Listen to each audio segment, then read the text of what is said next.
famerenana ny fifidianana kominaly komina telo amby roapolo ny voakasika tsy voatery hitovy ny daty mila jerena ihany koa ny lisym-pifidianana fambolekazo antokotiky madagasikara eny antanety be vodivozona ny fotoana amin'ny sabotsy izao tondro zoatra hita amin'ny tanàna ny firenena sy ny fanendrena gouvernemanta tokony izy fiara-midinika eo amin'ny herivelona rehetra hoy ny CCOC. Alarbi raiky ambin'ny folo martsa eny amby roapolo amby roa arivo falitafaraka amin'ny andro eto mikilasy tongoavy atao anatin'izao fotoana ny fampahalalam-baovao izao aterina ny araba ary manasanao anaraka ny antsipirim-baovao hatramin'ny farany. Ety ampiandohana dia hialana tsiny amin'ny fahatapahana sy ny amin'ny fahatarany fampahalalam-baovao ny olona ny herinaratra ety amin'ny foibe toerany MBS ety anosopatrana amin'izao ora sy fotoana izao ho atombotsika kosa ny fampahalalam-baovao makasika ny pejiny politika sy ny raharam-pirenena manoloana ny zava-misy eto amin'ny firenena sy ny olana sedreny renivohitra dia miantso ny fitondram-panjakana andray andraikitra aingana ny filoha nasionaly ny antokotsika Madagasikara Ravalomanana marika ilaina maika ny fanendren'ireo tompon'andraikitra hitantana ny tanàna na Antananarivo sy ny fananganana gouvernemanta vaovao satria ny premier ministre sy ny gouvernemanta no andry lehibe mampandeha ny raharam-panjakana. Nisy moa ny fivoriana izay niarahana tamin'ireo mpanolotsay ny tanàna na Antananarivo sy ireo solombavam-bahoaka lanta amin'ny anarany antokotim tamin'ity anio ity faratsika ny fanadihadiana. Tsy mitsipaka ary tsy hitsipaka ny fanapahan-kevitra sy ny didina voaka ny fitsarana manoloana ny fifidianana oben'ny tanàna teto Antananarivo farany teo ny antokotiko i Madagasikara hoy ny filoha nasionaly Marika Ravalomanana manana sata manokana ny tanàna Antananarivo renivohitra ka miantso ny fitondram-panjakana ny tenany mba andray andraikitra aingana amin'ny fanendrena ny olona hitantana ny renivohitra i Madagasikara. Betsaka mantsy ny zavatra tsy mandeha amin'ny laony amin'izao fotoana izao ho any Antananarivo renivohitra raha ny vaovao azo avy amin'ireo mpanolotsaina ny tanàna hoy ny nambarany. Samy matsapotsika fa Antananarivo ny resahana zany commune urbaine Antananarivo zany na CEA dia manana statut particulier izy zany ka tokony tsy avelo baranahana ohatr'izao satria raha ny iria talata ny volon'ondro misy averina koa tsy mitovy velively amin'ny tanàna Antananarivo. Tanàna Antananarivo natao hoe gouvernement local ary gouvernement local izy mitovy tsisy vala amin'ny fitondram-panjakana satria eto misy ny capitale Madagasikara ary eto ihany koa misy any fanapahan-kevitra rehetra no miainga ka raha tsy milamina tsara zany ny amin'ny commune Antananarivo tsisy mandeto Madagasikara dia tonga eto reto conseiller reto zay tena nahavariana mihitsy ny fitiavany sy ny alahelony hoe président va teo aminao maika dia maika izay satria misy zavatra tsy dia tena atokisinay eo amin'ny fitantanana commune Antananarivo amin'izao fotoana izao fa baranahany be loatra mitona entana ny olona amin'ny arivo olere tsy ambajanony zany fomba tsy fanao zany tsy mendrika zany mitona entana izy amin'ny telo maraina dia avoakany zareo le entana satria tsisy tompon'andraikitra intsony eo tsisy mpanapa-kevitra. Raha mahakasika ny famerenana ny fifidianana oben'ny tanàna eto Antananarivo renivohitra manokana dia nilaza ny filoha Marika Ravalomanana fa vonina hatrany ny tia mairoso amin'ny fanatanterana izany na roviana na roviana. Mila mazava sy mangarahara kosa nefa ny fitsipika mialoha ny firosona amin'izany indrindra fa mahakasika ny lisym-pifidianana. Ankoatr'izay dia takiny tiako i Madagasikara ihany koa ny firosona aingana amin'ny fanendrena ny premier ministre lehibe ny gouvernemanta vaovao ho hiatrany ny filoha Marika Ravalomanana. Izany dia isoroana ny gaboraraka amin'ny fitantanana ny firenena. Ny premier ministre sy ny gouvernemanta no motera mampandeha ny fanjakana hoy ny fanamafisana. Raha tsika tsara mahita ny zava-misy amin'izao fotoana izao fa rava ny gouvernemanta satria efa tsisy premier ministre koa eto zany zao dia tena mavakaka ny ray lava izy loza tsisy ny commune Antananarivo tsisy ny gouvernemanta dinina fotsiny zany zao le olona fampijery fotsiny tsika dia nareo mijery azy zany mijery anareo fampijery fotsiny mila responsable eto amin'ity firenena ity ka dia tokony hetsika daholo tsika rehetra hoe raha mizatra fantatrao fa tsy mifanandrify mizatra tokony atao dia miteneny ihany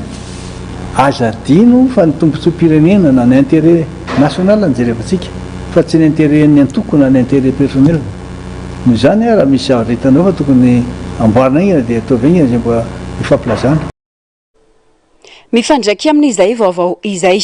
tsy misy lalàna mamaritra fa tanterana amina daty mitovy ny famerenana ny fifidianana ho an'ireo komina avoakasiky ny didim-pitsarana ho amin'izany ho ny filohan'ny voamera malotena misana ny fifidianana na ny seny androany. Ankoatra izay mitaky fanavaozana ny lisam-pifidianana mialoha ny firosoana amin'ny famerenana ny fifidianana amin'ireo komina avoakasika ho hiatran'ny fanazavana eo amin'ny fandraisam-peo ny Germaine Menjanary sary Rindrantsary ny Bolava tsara. Komina 3 anatin'ny faritany 5 ankoatra Natsiranana no namoahany fitsarana dito fa averina ny fifidianana ben'ny tanàna tao aminy. Raha ny lalàna dia 7 volana farafahatarany no tsy maintsy amerenana izany fifidianana izany.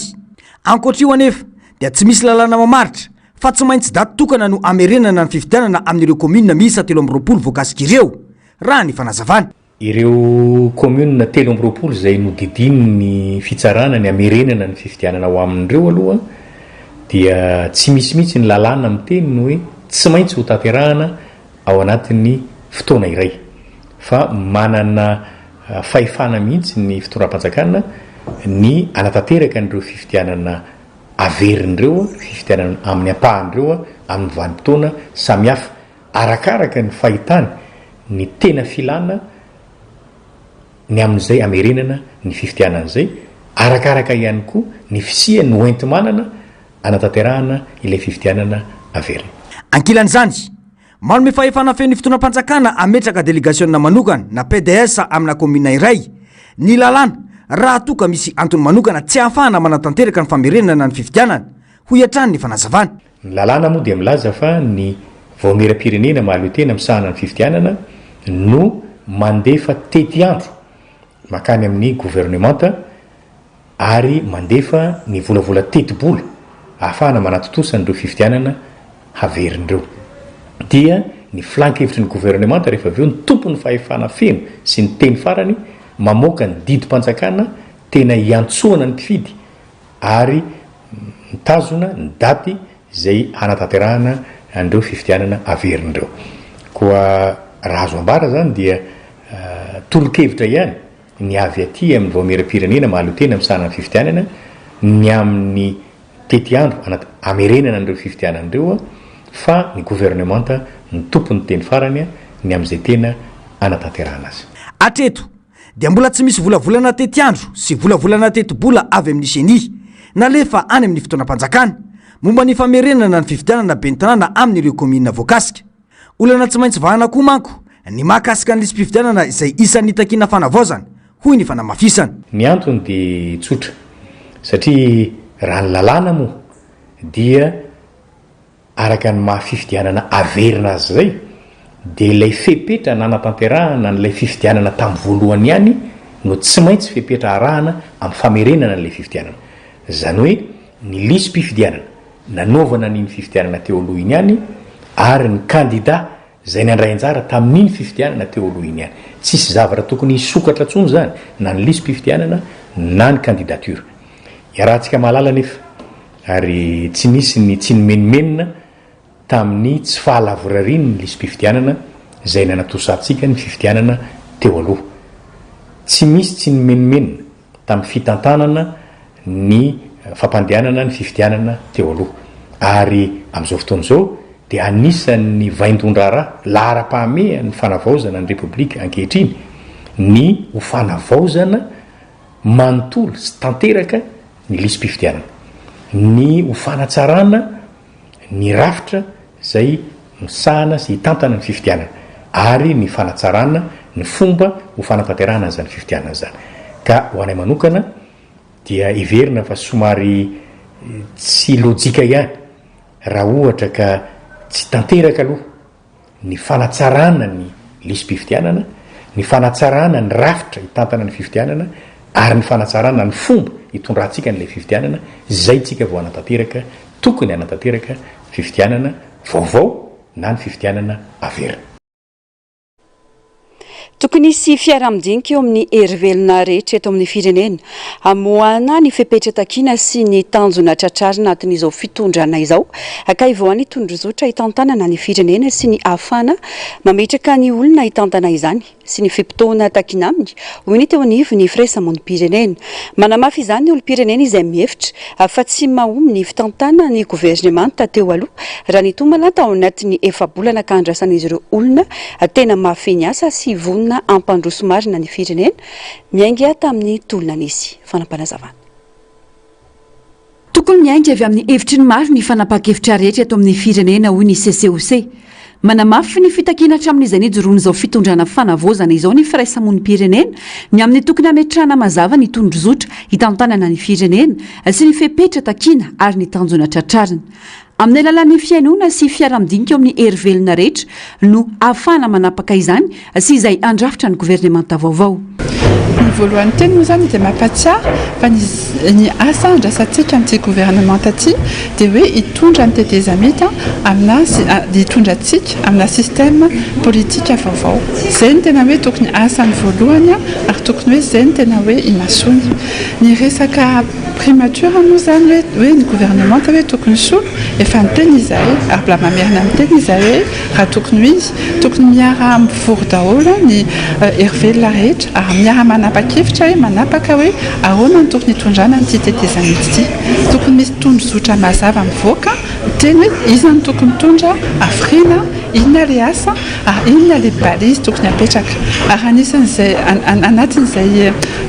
fionan'izay ny tokony manapaka hoe inona les critères de sélection les prime ministres anisan'izay moa zay efa miteny tokony misy indicateur de performance mazava apetraka ho an'izay prime ministre zay sy ho an'ny gouvernemanta zay hoe atsangana. Matsapa ihany koa ny olom-pirenena fa mbola tsy hitataratra ny fomba hitantanana ny fanavozana makany amin'ny fanovana. Maro ny asa vita fa be ihany koa ireo tsy tanteraka oharina tamin'ny fitakiana tena kianja tao anatin'ny efa-bolana mahery ny sanana andraikitra. Na izany na tsy izany mametraka mazava ny olom-pirenena fa tsy vita ao anatin'ny fotoana fohy ny fanovana saingy kosa mitaky olona afaka tena tanteraka izany sy haman'ny olana fototra mbola iainany maro ankehitriny. Mino mety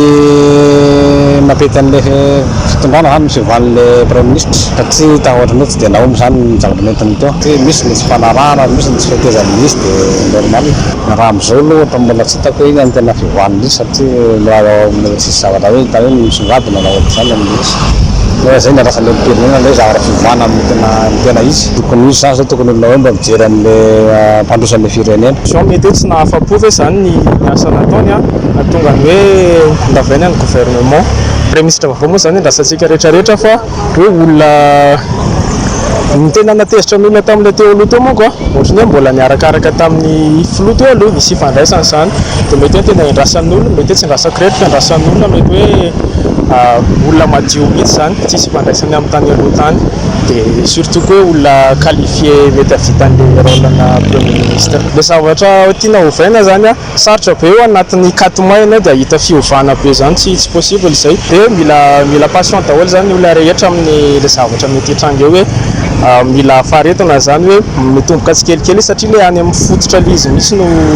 misy tsy mety. Ny besoin fondamental angamba tena iandrasan'ny olona resaka social resaka rano jiro sécurité sy fanabeazana izay tena iandrasan'ny olona dia ireo zany tena tian'olona hoe ireo aloha zany propulsena voalohany izay vao manaraka ny ambiny. Tsy afa-miala ry tompona andraikitra amin'izay olona ho tendreny ny fitondram-panjakana saingy mitaky andraikitra avy amin'ny rehetra ihany koa ny ahafana miroso amin'ny tena fanovana sy fanavaozana marina ho ihany faneho-kevitra. Manodidina izay vaovao izay manao rano lava ny antso sy fitakiana ataon'ny mpisehatra maro ankehitriny taoriana ny fampitsarana ny mpikambany gouvernemanta tamin'ny asany araka ny fanapa-kevitry ny fiadidiana ny fanavaozana ny repoblika roa andro lasa izay fototry ny fanovana sy fitakiana izay andraikitra ny toerany lehiben'ny gouvernemanta ka mitaky fahaiza manao sy tena mamaly ny fitakiam-bahoaka olona mpitolona mafy ny tontolon'ny politika ary teknisiana sy azo ifampiresana ireo amin'ny ankapobeny lehibe no andrasan'ny maro anisan'izany ny syndikany triade sy ny NGPM raha nanao fanambarana androany na izany aza nefa tsy tokony hanendry izay olona tolotry ny antenimieram-pirenena fotsiny ny filoha raha toa ka tsy mafeny ireo fepetra ilaina amin'ny fitondrana sy fanatanterahana ny etaetam-bahoaka hoy ny fanamafisana eo amin'ny sary sy rindran-tsariny Mathieu Princy. Rary ny sitsy ny fanapa-kevitra nandravana ny gouvernemanta Rajanoarivelo ho ny NGPM na ny nouvelle génération politique malagasy androany raha ny fomba fiasan'ireo ministra sasany. Ao ireo tsy tena sany tondra fanavaozana, tsy takona fena ihany koa ireo veriny maro fa mbola firongony mpitondra teo aloha sy tsy nahavitany andraikitra nandrasana taminy. Tsapa fanakamaroan'ireo ministra teo aloha dia tsy niainga avy tamin'ny tolona. Ao ireo zay nosokajina mihitsy ho firongony fitondrana teo aloha mbola voatazona ary tafiditra ho mpikambana tao anatin'ny gouvernemanta. Misy ireo ministra mbola tena tsy sahy nitondra fanavaozana sy fanadiovana teo ministera izay nitantanana ka nitazona ireo firongony fitondrana teo aloha. Ary izany dia nampiteraka fimenomenonana teo amin'ny mpitolona sy ny vahoaka malagasy. Hiany koa misy ireo ministra amin'ny akamaroany izay tsy nahavita ny andraikitra nankinina taminy. Olona mahalala ny etaetam-bahoaka sy ny tolona no takiany vahoaka teny Ankanja no tokony atolotry ny antenimieram-pirenena ho prime ministre atao anatin'izao fitondrana fanavaozana izao ho ny fanamafisana. Namitandrina ihany koa izy ireo fa tsy tokony anendry izay olona atolotry ny antenimieram-pirenena fotsiny ny filoha raha toka tsy mafeno ireo fepetra ilaina amin'ny fitondrana sy ny fanatanterahana ny etaetam-bahoaka. Mitodika amin'ny filohan'ny fanavaozana ny NGPM mba tsy hanendry olona izay atolotry solombavam-bahoaka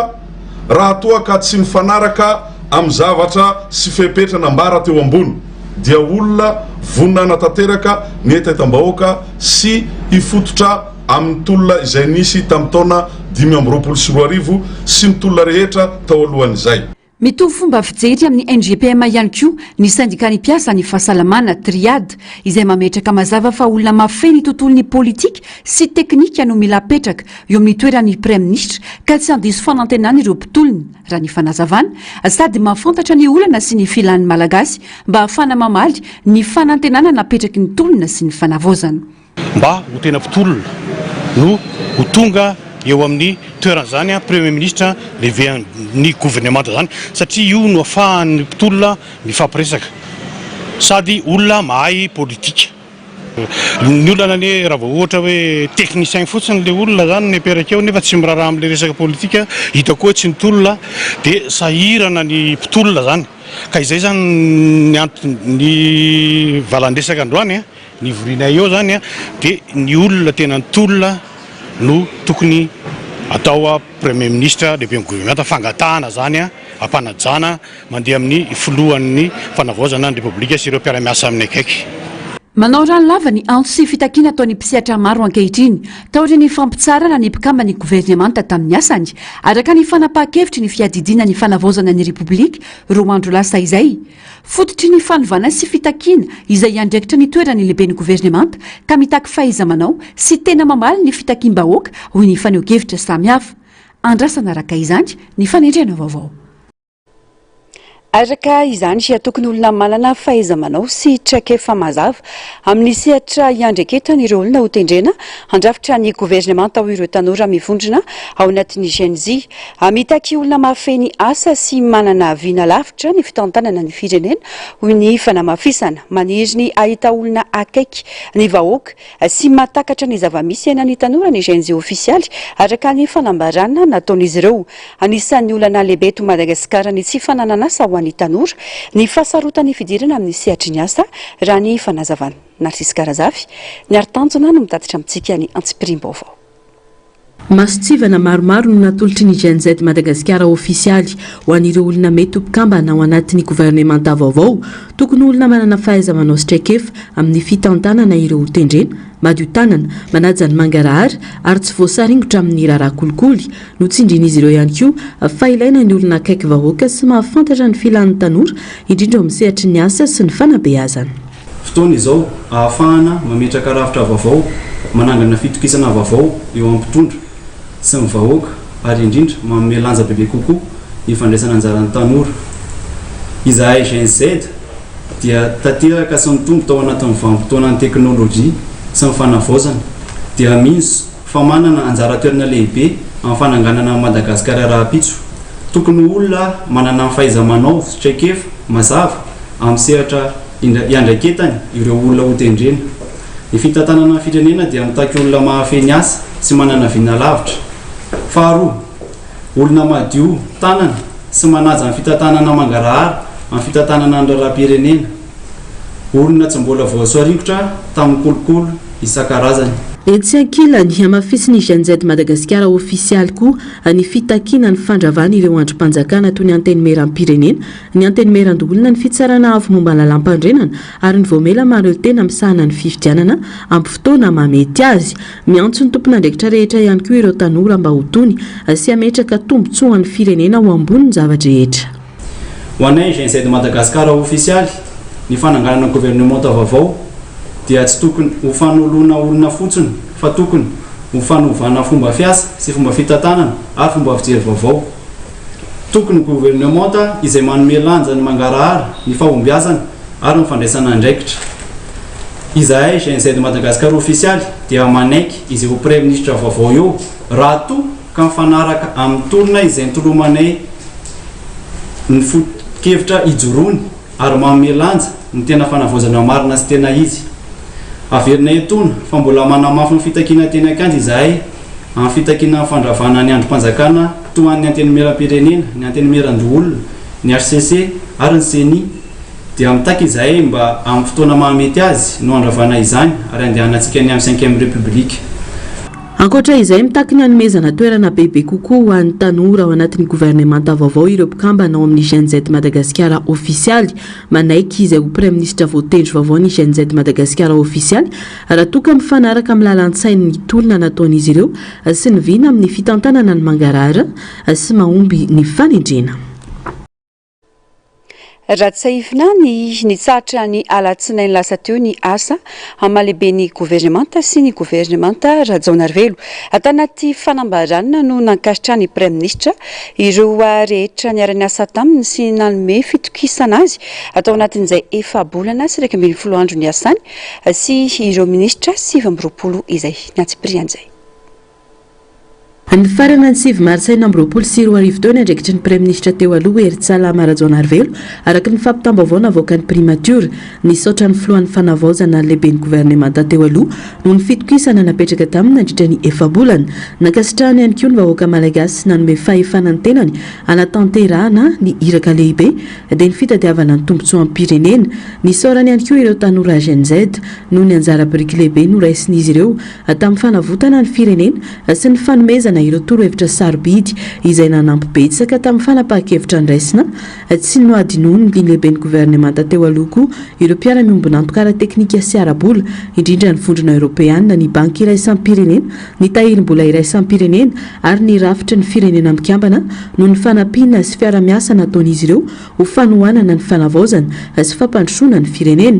Ireo nanolo-tanana rehetra tamin'ny fanarenana sy ny fanampiana tao aorian'ireo loza voajanahary roa ny fanesina meran'ny Madagasikara naneho fisaorana sy fanajana manokana ny RCV Kantoamasina ny cardinal Désiré Tsarahazana ihany koa ny premier ministre teo aloha Hery Rajaonarivelo sy ho an'ireo lehibe ny fiangonana ao amin'ny FFKM ny mpitandrina Irako Andriamahasoa Ami ny RCVK Monseigneur Audon Razanakolona sy ireo mpitarika ara-pivavahana sy ara-pomba rehetra izay nanao ny ezaka hanoana nandritra ny fanatanterahana ireo iraka samihafa nentina. Nitondra ny fankasitrahana ireo ekipa amin'ny primature ny mpiara-miasa tao amin'ny gouvernemanta ireo onibofidy sy voatendry ary ireo mpiara-miombona antoka rehetra izay nanatanteraka ny andraikiny tamin'ny fahasahina sy fahavitriana nambarany tao anatin'ity fisaorana nataon'ity fa niezaka tamin'ny herin'ny manontolo ny primature amerenana ny fitokisana ireo mpiara-miombona antoka hiatrehana ireo dona hiatra ara-toekarena sy ara-tsosialy niezaka naneho ny mangarahara sy ny fahamarina toeran'ny rafitra macroekonomika izay efa nahitana vokatra mivaingana sy azo tsapahitanana manaiky ampitoniana sy ampanajana tanteraka ny nanapa-kevitry ny filohan'ny fanavozana ny repoblika nampitsahatra ny andraikitra maha-prime ministre azy Hery-Tsalama Rajaonarivelo izay nirary fahombiazana feno ho an'izay andimby azy amin'io andraikitra lehibe io. Mivavaka ihany koa ny tena andriam-bahanjaka mandrakariva eto amin'ny firenena ny fandriampahalemana, ny firaisan-kina ary ny fihavanana. Lafim-baovao hafa kosa indray efa mijany eo amin'izay raharaham-pirenena izay. Loha hevitra iray tsy dia resahana matetika kanefa iainan'ny firenena ny fanabakona na fandrobana fanjakana na ihany koa ny capture d'état sy ny fiatraikany amin'ny fitantanana ny firenena. Maro ireo voka-dratsy ateraka izany fomba fanao mamoetra io izay mamotika tanteraka ny firenena nandritra ny fitondrana teo aloha ka nitarika ny fantrany ny malagasy sy ny firenena tao anatin'ny taona maro. Pesihatra amin'ny gouvernemanta, mpanao politika, fiarahamonim-pirenena ary tanora no niady hevitra momba ny paikady adiny amin'ny kolikoly sy hanamafisana ny demokrasia eto Madagasikara hamongorana ny fanabakona na fandrobana fanjakana. Narcisse Karazafy ny Artanjona. Iray amin'ireo loza mitatao manimba ny demokrasia sy ny fampandrosoana ara-toe-karena ny capture d'état na ny fanababoana na fandrobana fanjakana ho ny Transparency International Initiative Madagascar. Malohana izany, tokony ho lahara-pahamehana ny ady atao amin'ny fandrobana fanjakana. Tranga izay isehon'ny fifehezan'olona na vondron'olombitsy ny rafitra sy ny politika eo anivon'ny firenena mba azahoana tombotsoa manokana. Nisy araka izany ny fionam-be niompana tamin'ny loha hevitra fisorohana ny fandrobana fanjakana sy ny fanovana ny fiainan'olom-pirenena malagasy no karakarain'ny Transparency International Initiative Madagascar. Eo ihany koa ny tena hoe famahana sy fampiasana ireo lalàna mantsy tena atao ifampifehezana eo anivon'ny fiarahamonina fa eto amintsika izy sy ao anatin'ilay système hoe capture de l'état io dia ampiasaina mba aminganana ireo mpifaninana ohatra eo amin'ny sehatra ara-ekonomika, mampamoaka lalàna amin'ilay fahefanam-panao lalàna ireo mpanambola mba zay aminganana ny pasana hodina akondrony sasany amin'izay izy ihany ny tompon'ny monopole amin'ilay secteur ataony. Izany ohatra fampiasana lalàna izay mila kasena. Ny resaka fifidianana eo koa ny tena ataoko hoe olana lehibe eto amintsika satria hatramin'izay dia lasa natao fotsiny hoe ok asiana fifidianana efa sarosarom-pifidianana ilay izy fa tsy tena izy tsy tena mamoaka ny etaeta sy ny safidiny daholo be ilay fifidianana. Hitantsika angereny tamin'ny taona 2024 reny nisy boycott be ny fifidianana fa miforcena ihany tsy maintsy nalefa dia tsy maintsy lany ihany ilay olona nandany vola be tao anatin'ilay izy.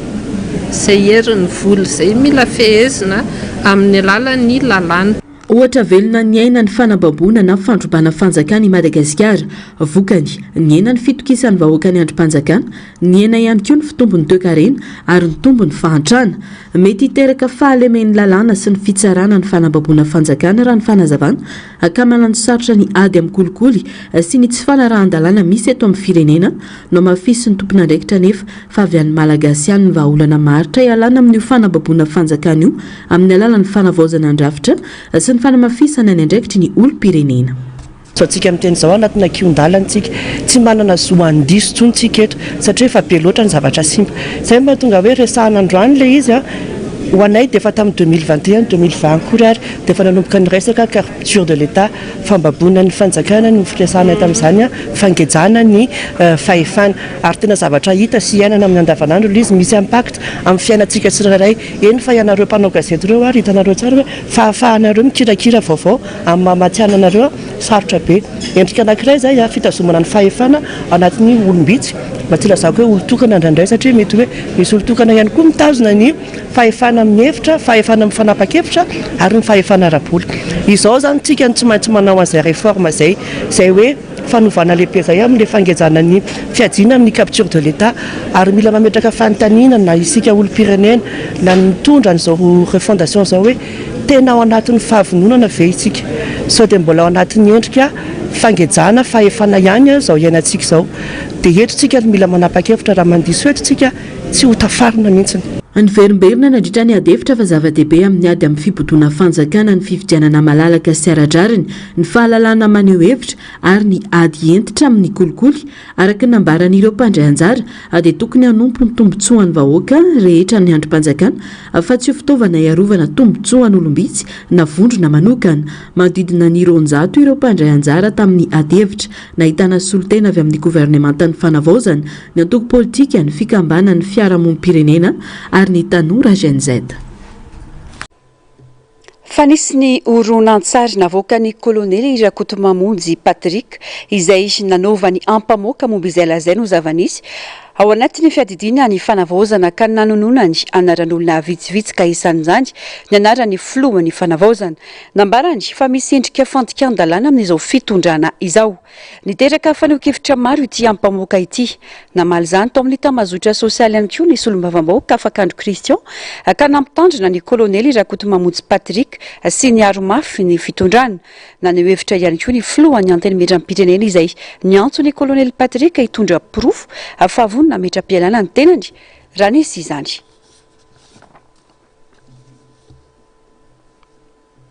Lafim-baovao hafa toy ny fanao isan-taona dia ny sabotsy izao no iroso amin'ny fanatanterana ny fambolen-kazo ho an'ny taona 2024 ny eo anivon'ny antoko tiky Madagasikara. Raha ny fanentanana izay nataon'ny Flo nasionaly ny antoko tim niaraka tamin'ireo solombavam-bahoaka tamin'ity androany ity dia eny an-tanety be vontovorona no anatanterana izany manomboka amin'ny 7 maraina. Zava-dehibe ary mitazona andraikitra goavana ny fanatsarana ny tontolo iainana ka antony anaovany antoko tsy anaovany antoko tim ambanin-javatra izany fambolen-kazo izany. Fanadihadihana.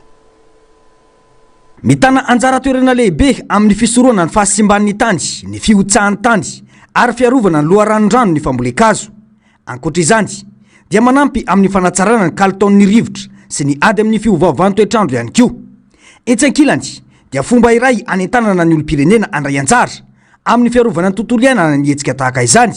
mba anehoana sy anabeazana fa andraikitry ny tsirairay ny mikarakara sy miaro ny natiora hoy ny Flo Marc Ravalomanana. Izay ato an'tiako Madagasikara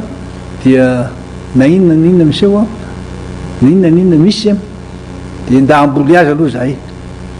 satria fanaona isan-taona mamboly azo dia toizana ihany aloha fambolen-kazo mba haniry le azo na roviana satria mbola ao anatin'ny orana antsika zao dia nda amboly azo amin'ny sabotsy dia miantso anareo rehetra mba amboly azo miaraka amin'ny amin'ny sabotsy 4 volana mars ery antanety vodovorona Atsimorano zany any Atsimorano ka ianareo ny Atsimorano dia ho avy entsika amin'ny sabotsy dia ianareo koa zany mba antsonay anatevin-darana anay satria fiaraha-mentana io fampisovana ihany koa ny firaisan-kina fampisovana ihany koa ny fitiavan-tanindrazana indrindra fiarovana ny Madagasikara maitso Mandakariva. Efa vonina avokoa ny fikarakarana ity hetsika ity toy ny lavaka ambolena ny zanakazo sy ny zanakazo ovolena mandritra izany sy raha ny fanazavana ihany. Raha tsy ahivina dia teny Imerika sy ny Navaradrano no nanatanteraka ny fambolen-kazo izay fanao ny isan-taona ny antoko tim tamin'ny taona 2024 lasa iny. Pejiny sosialy no tanterahina androany tetsy Akorondrano ny fizarana ireo fanampiana ho an'ireo olona traboina no fiakaran'ny rano teto Antananarivo ho an'ny boriboritany fahatelo. Etsika izay no karakarain'ny vehivavy tiako Madagasikara ao anatin'ny boriboritany fahatelo. Olona misa 50 no nisitraka fanampiana nandritra izany. Tena antoerana nanangona ny vaovao Germaine Menjanary sy mbola hafatsara. Vary, menaka, savony, paty ary akanjo santionany tamin'ny fanampiana izay nozaraina ho an'ireto olona sahirana vokatry ny rivodoza farany teo ireo ho an'ireo mponina ao anatin'ny boriboritany fahatelo. Olona misa 50 no nisitraka ny fanampiana izay tolotanana avy amin'ny vehivavy tima boriboritany fahatelo. Etsika ny arana asa tamin'ny solombavam-bahoaka ny mpanolontsaina Antananarivo, ny foko tim, ny vehivavy tim sy ireo malala-tanana ary olon-tsotra raha ny fanazavana. Dia Akorondrano-Mahery Tsaramasay Kazomanga tokantrano 50 ireo no zaranay andreo izy ity zany dia ho an'le olona sahirana izay tratran'ny rano be tamin'ireny rivodoza reny dia izany no ho ananolorana sakafo kely ho an'ireo tokantrano 50 ireo. tsy tinganina mihitsy le olona le tena tratran'izay rivodoza zay le tamin'ny farany teo dia zay efa notsongaina ny tsirairay avy na le isatranony zay fantatra fa hoe reraka tao amin'ny fivelomana zany dia izay no nampinay ity zany moa le fasakena tao tamin'ny valomarsa fa nirahana tamin'ny foibe iny a dia natao androany alarobia vao nytanterahana le zavatra nasika tao tamin'ny valomarsa fanamafisana ny firaisan-kina sy fanampiana eo amin'ny samy malagasy no tanjona raha tojoloza na fasahiranana ny mpiarabelona dia zava-dehibe ny fifanotronana sy ny fifampitsonjovana tahaka izao hoy ny fanamafisana na ny fankasitrahana moa ireo fianakaviana ny sitraka ny fanampiana miantso faharetana amin'ny mponina amin'ireo toerana maro voakasiky ny fahatapahan-jiro ao amin'ny faritra Itasy ny orinasa Jirama raha ny fanazavana dia ao anatin'ny asa fanamboarana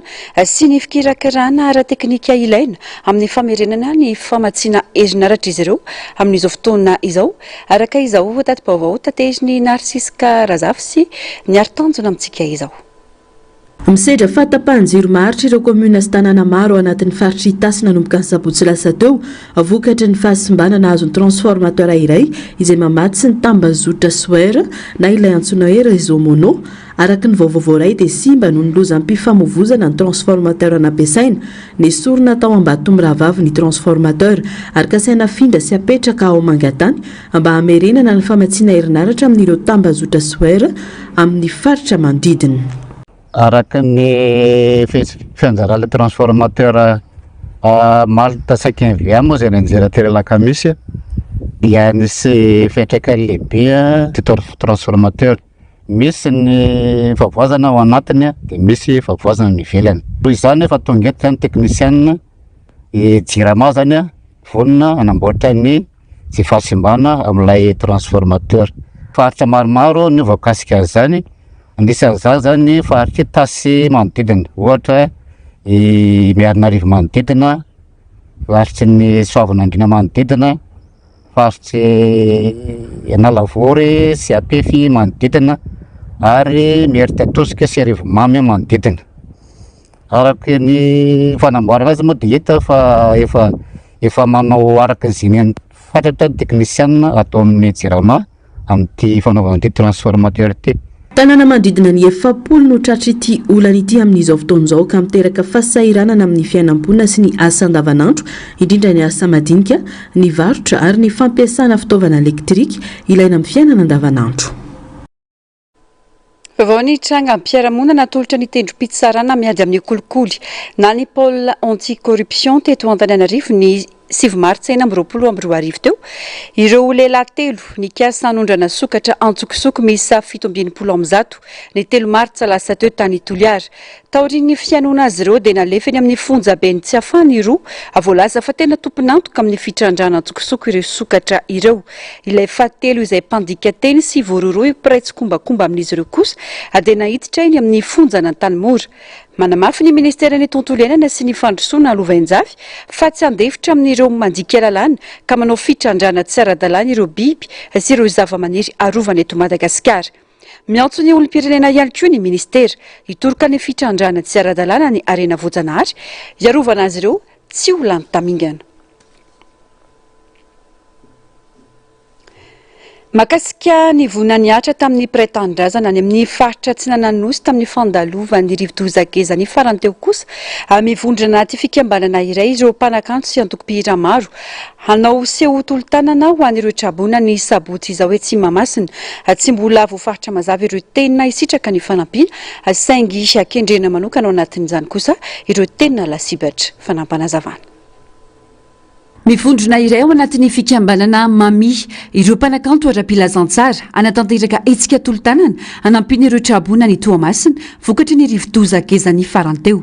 raisina mandritra izany fotoana izany ireo afaka tolotra rehetra hanampiana ireo praitan-drazana nohony amin'ilay vohikava mahatratra izay mahazo ny avantsika ny Toamasina vokatry ny trabona teo dia nitsangana ny atao hoe Mami zany na le mpanakanto ara-pilazantsara sy ny atoko-pihira mitambatra angataka tolo-tanana ho antsika vaoaka malagasy izay afaka mahita an'izao afatra izao zany ny ento izay fonao na fitaovana ho an'ny trano na vola na akanjo sy ny sisa fa izahay zany de fa mameny anjaranay akoatra ny taleta zay nomeny tompo anay de zay koa efa manolotra zay azony tananay atao amin'io fotoana io amin'ny mampanompon'Andriamanitra ny tena dia ny fitiavan'ny Kristy manerana izy le fitenenan'izay moa Jesosy Kristy koa nametraka ohatra hoe nisy olona nendan'ny olona de nandalo ny jiosy de nijery fotsiny nandalo nyzao de nijery fotsiny fa rehefa nandalo ny Samaritanina de niteny hoe karakara olona io de onerako rehefa miverina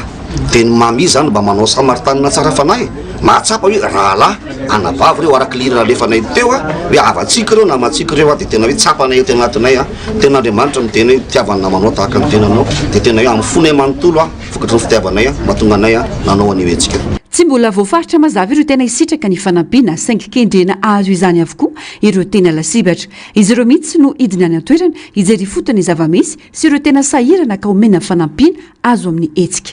Tsy mbola voafaritra zany hoe trabona entona trabona eroa le omena le satria zay tena hidina any mihitsy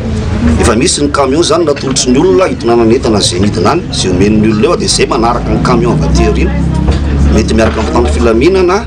de voangatahana fahendrena amin'ny tompo hoe ahoana le satria zay rehefa manaraka mihitsy hoe aiza le tena sahirana aiza le tena tsy masy zay mahita amin'ny telefona na amin'ny FB hoe zay tsy nahazo mihitsy hatramin'izay zay tena hoe malahelo satria zao mahazo anay de reny zany tena hoe jerevanay manokana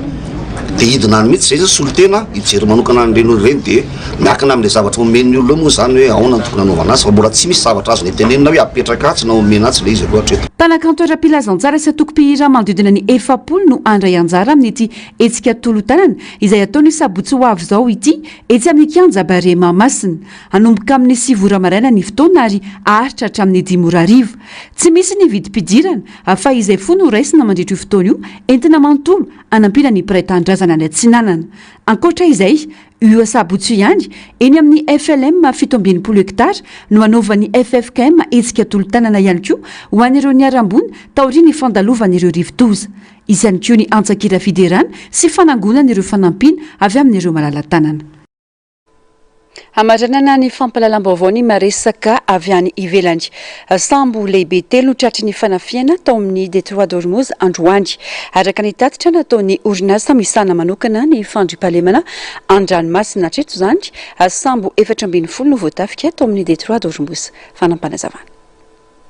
Sambo thaïlandais antsoina hoe Mayurinari no voatafika tany an-dranomasiny Oman androany afatra ireo tanitsambo 20 tao anatiny saingy tanitsambo telo no tsy hita popoka hatreto araka ny fanambaran'ny gardien de la révolution dia niaran'ny tifitra ny tafika iraniana ity sambo thaïlandais ity. Ny sary avy amin'ny tafika an-dranomasina thaïlandais no nahitana fa nidonatsetroka ny sambo na dia nilaza aza ny filoha amerikana fa vonina hanome tantsorika amin'ny fiambenana an-dranomasina araka izay ilaina dia nolavy ny tafika an-dranomasina amerikana avokoa ireo fangatahana fiarovana ara-tafika nataon'ireo orinasa mpitatitra entana an-dranomasina. Ankoatra ny sambo Mayurinari dia lasibatra koa ny port conteneur japonais On Majesty hatramin'ny fiandohan'ny ady tao Moyen-Orient eo amin'ny Iran sy Israël ary États-Unis dia sambo 440 no voatafika atao amin'ny erin-drano sy ny Detroit d'Ormuz. Raha ny vaovao dia misokatra ny fanadiadiana mikasika izay nahatonga ireo fanafiana sambo ireo.